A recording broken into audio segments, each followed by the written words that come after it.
You're listening to Big World Network.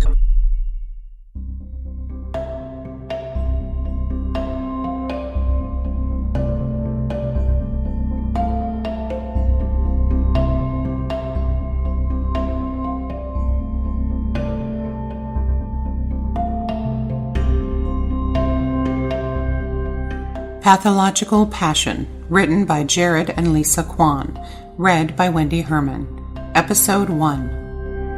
The waxing crescent moon hung high in the night sky, which was dominated by brilliant stars. Big Ben began chanting its traditional tune to indicate the change of the hour, then gave out one solitary chime indicating 1 a.m. For most people, sleep was the thing to do at this time of night in the heart of London. But Elise found herself racing through the streets, through the enormous steam vents. The distinctive smell of oil hung heavy in the air from the docked airships. Clanking could be heard from the grave shift workers.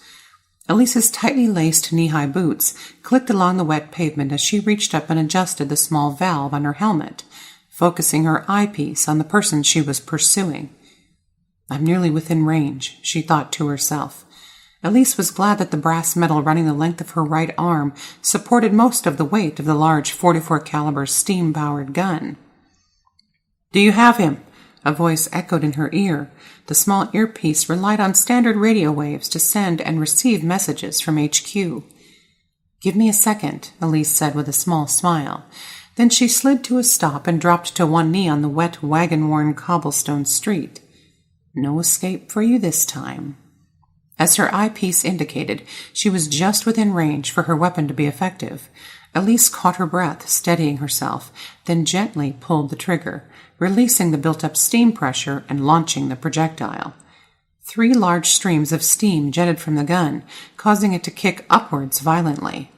Under typical circumstances, there would be no way of knowing if she had hit her target, but her telescopic view let her watch in satisfaction as her target dropped to the ground in full stride. She reached over with her left hand and slid another round into the chamber. She pulled the hammer back, reloading the weapon and readying it to fire. Elise stood up and calmly walked towards her target, who seemed incapacitated. A gentle breeze from the east pushed the steam around and nudged at Elise's red fedora. Her matching red trench coat swayed dynamically behind her. As she reached her wounded target, she lifted the brim of her hat to reveal her sharp hazel eyes and a few curls of her brown hair. "You may have eluded me in Brazil, but your mistake was coming back to London," Elise said. Then she used her foot to flip her target onto his back. As she did, the man groaned. "You! What are you doing here?" she asked with genuine surprise. "Elise! Come in!" the voice chimed once more in her earpiece. Big Ben began its tolling again. "This isn't right," Elise thought to herself. "Elise!" the voice chimed a third time with great urgency. Her sleepy eyes opened to reveal her plain one-bedroom apartment.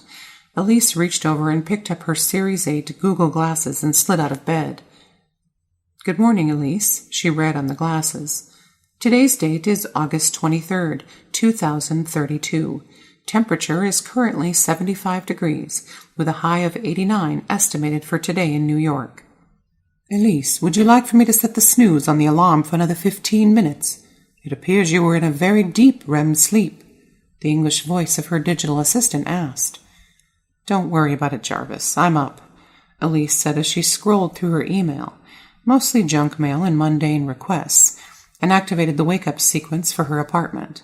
She'd named her digital assistant after a comic book character. It seemed fitting. "Can you please update my log to mention that I saw the man in my dream again?" "You mean the man you call Marcus?" Jarvis asked. "That is the 5th night in 2 weeks."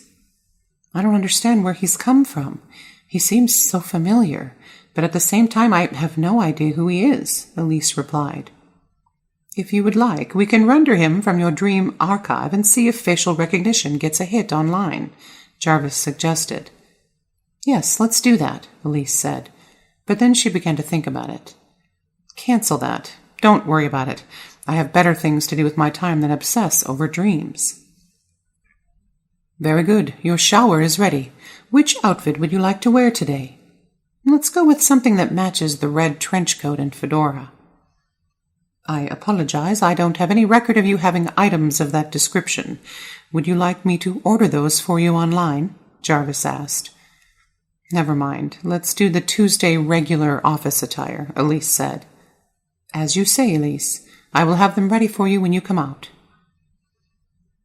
Moments before his alarm started blaring, Eric tumbled out of bed. His 6-foot frame worked against him in his small apartment bedroom as his head bounced off the closet door. Eric tiredly looked up at his alarm clock with his dark brown eyes as it started chirping.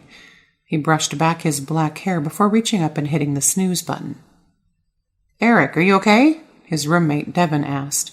He leaned just far enough into the room to look around. Ugh, Eric replied. You have to get up. You can't be late again, Devin said. This time he stretched his leg into the room far enough to give Eric a good motivational kick. Come on, man, just 10 more minutes, Eric said as he grabbed his pillow off his bed and slid it under his head. For a moment, the cold fabric began to draw him back into sleep. What is going on with you? Devin asked. Let me guess, it's that crazy chick from your dreams that keeps killing you.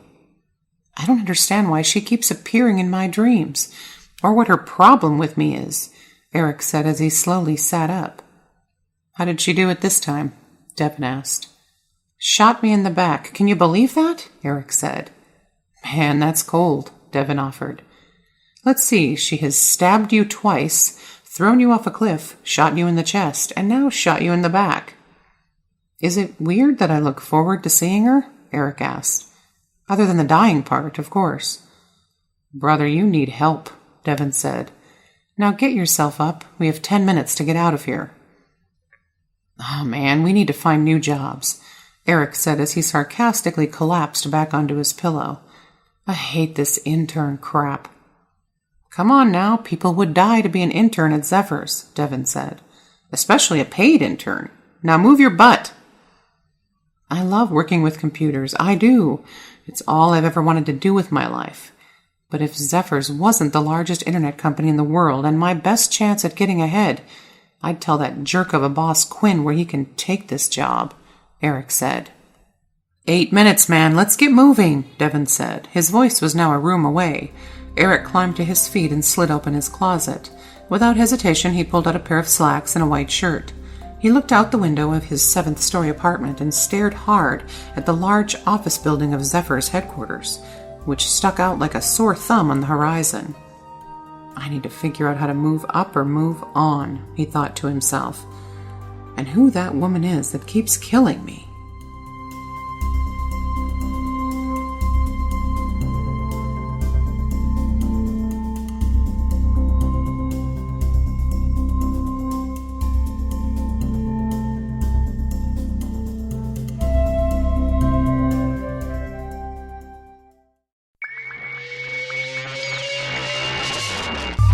You're listening to Big World Network.